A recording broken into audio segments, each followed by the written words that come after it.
हार की जीत। जब हार ने दी जीत की दस्तक, साहस और संघर्ष की दास्तान। एक माँ को अपने बेटे, साहूकार को अपने देनदार और किसान को अपने लहलहाते खेत देखकर जो आनंद आता है, वही आनंद बाबा भारती को अपना घोड़ा देखकर आता था। भगवत भजन से जो समय बचता, वह घोड़े को अर्पण हो जाता। वह घोड़ा बड़ा सुंदर था, बड़ा बलवान। उसके जोड़ का घोड़ा सारे इलाके में न था। बाबा भारती उसे सुल्तान कहकर पुकारते, अपने हाथ से खरहरा करते, खुद दाना खिलाते और देख देख कर प्रसन्न होते थे। ऐसे लगन, ऐसे प्यार, ऐसे स्नेह से कोई सच्चा प्रेमी अपने प्यारे को भी न चाहता होगा। उन्होंने अपना सब कुछ छोड़ दिया था, रुपया, माल, असबाब, जमीन, यहाँ तक कि उन्हें नागरिक जीवन से भी घृणा थी। अब गांव से बाहर एक छोटे से मंदिर में रहते और भगवान का भजन करते थे, परंतु सुल्तान से बिछुड़ने की वेदना उनके लिए असह्य थी।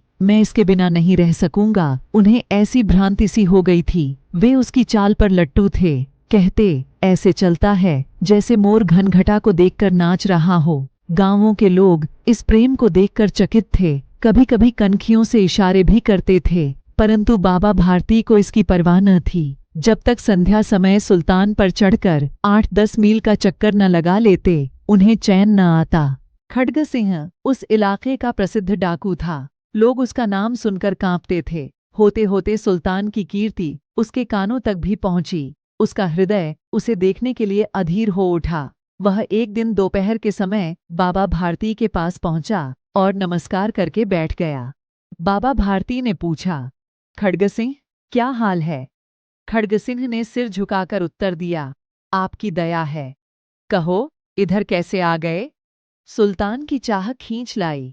विचित्र जानवर है, देखोगे तो प्रसन्न हो जाओगे। मैंने भी बड़ी प्रशंसा सुनी है। उसकी चाल तुम्हारा मन मोह लेगी। कहते हैं, देखने में भी बहुत सुंदर है। क्या कहना, जो उसे एक बार देख लेता है, उसके हृदय पर उसकी छवि अंकित हो जाती है। बहुत दिनों से अभिलाषा थी, आज उपस्थित हो सका हूं। बाबा और खड्ग सिंह दोनों अस्तबल में पहुंचे। बाबा ने घोड़ा दिखाया, घमंड से। खड्ग सिंह ने घोड़ा देखा, आश्चर्य से। उसने सैकड़ों घोड़े देखे थे, परंतु ऐसा बां का घोड़ा उसकी आंखों से कभी न गुजरा था। सोचने लगा, भाग्य की बात है, ऐसा घोड़ा खड्ग सिंह के पास होना चाहिए था। इस साधु को ऐसी चीजों से क्या लाभ? कुछ देर तक आश्चर्य से चुपचाप खड़ा रहा। इसके पश्चात हृदय में हलचल होने लगी। बालकों की सी अधीरता से बोला, परंतु बाबाजी, इसकी चाल न देखी तो क्या? बाबाजी भी मनुष्य ही थे। अपनी वस्तु की प्रशंसा दूसरे के मुख से सुनने के लिए उनका हृदय अधीर हो गया। घोड़े को खोलकर बाहर लाए और उसकी पीठ पर हाथ फेरने लगे। एकाएक उचक कर सवार हो गए। घोड़ा वायुवेग से उड़ड आंटने लगा। उसकी चाल देखकर, उसकी गति देखकर खड्ग सिंह के हृदय पर सांप लौट गया। वह डाकू था और जो वस्तु उसे पसंद आ जाए उस पर अपना अधिकार समझता था। उसके पास बाहुबल था और आदमी भी। जाते जाते उसने कहा, बाबाजी, मैं यह घोड़ा आपके पास न रहने दूंगा। बाबा भारतीय डर गए। अब उन्हें रात को नींद न आती थी। सारी रात अस्तबल की रखवाली में कटने लगी। प्रतिक्षण खड्ग सिंह का भय लगा रहता, परंतु कई मास बीत गए और वह न आया। यहाँ तक कि बाबा भारती कुछ लापरवाह हो गए और इस भय को स्वप्न के भय की नाई मिथ्या समझने लगे। संध्या का समय था। बाबा भारती सुल्तान की पीठ पर सवार होकर घूमने जा रहे थे। इस समय उनकी आंखों में चमक थी, मुख पर प्रसन्नता। कभी घोड़े के शरीर को देखते, कभी उसके रंग को, और मन में फूले न समाते थे। सहसा एक ओर से आवाज आई, ओ बाबा, इस कंगले की सुनते जाना। आवाज में करुणा थी। बाबा ने घोड़े को रोक लिया। देखा, एक अपाहिज वृक्ष की छाया में पड़ा कराह रहा है। बोले, क्यों, तुम्हें क्या कष्ट है? अपाहिज ने हाथ जोड़कर कहा, बाबा, मैं दुखियारा हूँ, मुझ पर दया करो। रामांव वाला यहाँ से 3 मील है, मुझे वहां जाना है। घोड़े पर चढ़ा लो, परमात्मा भला करेगा। वहां तुम्हारा कौन है? दुर्गादत्त वैद्य का नाम आपने सुना होगा, मैं उनका सौतेला भाई हूँ। बाबा भारती ने घोड़े से उतरकर अपाहिज को घोड़े पर सवार किया और स्वयं उसकी लगाम पकड़कर धीरे धीरे चलने लगे। सहसा उन्हें एक झटका सा लगा और लगाम हाथ से छूट गई। उनके आश्चर्य का ठिकाना न रहा जब उन्होंने देखा कि अपाहिज घोड़े की पीठ पर तनकर बैठा और घोड़े को दौड़ाए लिए जा रहा है। उनके मुख से भय, विस्मय और निराशा से मिली हुई चीख निकल गई। वह अपाहिज डाकू खड्गसिंह था। बाबा भारती कुछ देर तक चुप रहे और कुछ समय पश्चात कुछ निश्चय करके पूरे बल से चिल्लाकर बोले, जरा ठहर जाओ। खड्गसिंह ने यह आवाज सुनकर घोड़ा रोक लिया और उसकी गर्दन पर प्यार से हाथ फेरते हुए कहा, बाबा जी, यह घोड़ा अब न दूंगा, परंतु एक बात सुनते जाओ। खड्गसिंह ठहर गया। बाबा भारती ने निकट जाकर उसकी ओर ऐसी आंखों से देखा जैसे बकरा कसाई की ओर देखता है और कहा, यह घोड़ा तुम्हारा हो चुका है, मैं तुमसे इसे वापस करने के लिए न कहूंगा, परंतु खड्गसिंह, केवल एक प्रार्थना करता हूँ, इसे अस्वीकार न करना, नहीं तो मेरा दिल टूट जाएगा। बाबा जी, आज्ञा कीजिए, मैं आपका दास हूँ, केवल यह घोड़ा न दूंगा। अब घोड़े का नाम न लो, मैं तुमसे इस विषय में कुछ न कहूंगा।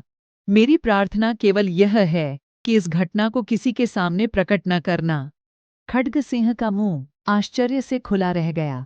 उसका विचार था कि उसे घोड़े को लेकर यहाँ से भागना पड़ेगा, परंतु बाबा भारती ने स्वयं उसे कहा कि इस घटना को किसी के सामने प्रकट न करना। इससे क्या प्रयोजन सिद्ध हो सकता है? खड्गसिंह ने बहुत सोचा, बहुत सिर मारा, परंतु कुछ समझ न सका। हारकर उसने अपनी आंखें बाबा भारती के मुख पर गड़ा दीं और पूछा, बाबा जी, इसमें आपको क्या डर है? सुनकर बाबा भारती ने उत्तर दिया, लोगों को यदि इस घटना का पता लग गया तो वो किसी गरीब पर विश्वास न करेंगे। और यह कहते कहते उन्होंने सुल्तान की ओर से इस तरह मुंह मोड़ लिया जैसे उनका उससे कभी कोई संबंध ही न रहा हो। बाबा भारती चले गए, परंतु उनके शब्द खड्गसिंह के कानों में उसी प्रकार गूंज रहे थे। सोचता था, कैसे ऊंचे विचार हैं, कैसा पवित्र भाव है। उन्हें इस घोड़े से प्रेम था। इसे देखकर उनका मुख फूल की नाई खिल जाता था।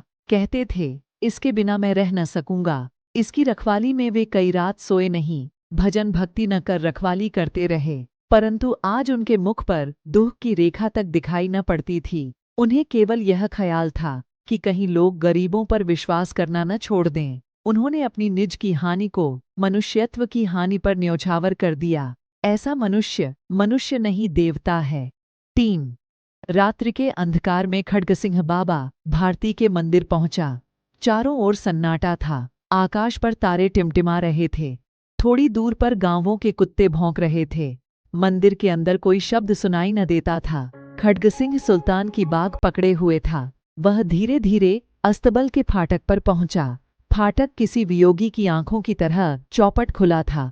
किसी समय वहां बाबा भारती स्वयं लाठी लेकर पहरा देते थे, परंतु आज उन्हें किसी चोरी, किसी डाके का भय न था।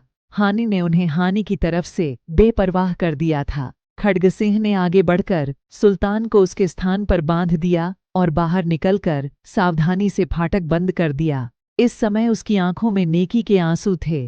अंधकार में रात्रि ने तीसरा पहर समाप्त किया और चौथा पहर आरंभ होते ही बाबा भारती ने अपनी कुटिया से बाहर निकल ठंडे जल से स्नान किया। उसके पश्चात इस प्रकार जैसे कोई स्वप्न में चल रहा हो, उनके पांव अस्तबल की ओर मुड़े, परंतु फाटक पर पहुंचकर उनको अपनी भूल प्रतीत हुई। साथ ही घोर निराशा ने पांवों को मन भर का भारी बना दिया। वे वहीं रुक गए। घोड़े ने स्वाभाविक मेघा से अपने स्वामी के पांवों की छाप को पहचान लिया और जोर से हिनहिनाया। बाबा भारतीय दौड़ते हुए अंदर घुसे और अपने घोड़े के गले से लिपटकर इस प्रकार रोने लगे जैसे बिछुड़ा हुआ पिता चिरकाल के पश्चात पुत्र से मिलकर रोता है। बार बार उसकी पीठ पर हाथ फेरते, बार बार उसके मुंह पर थपकियां देते और कहते थे, अब कोई गरीबों की सहायता से मुंह न मोड़ेगा। थोड़ी देर के बाद जब वह अस्तबल से बाहर निकले तो उनकी आंखों से आंसू बह रहे थे। ये आंसू उसी भूमि पर ठीक उसी जगह गिर रहे थे जहां बाहर निकलने के बाद खड्गसिंह खड़ा रोया था। दोनों के आंसुओं का उसी भूमि की मिट्टी पर परस्पर मिलाप हो गया और इस तरह अंत में हार की जीत हुई। हेलो दोस्तों, अगर आप हमारे चैनल पर नए हैं तो वीडियो को लाइक और सब्सक्राइब जरूर करें।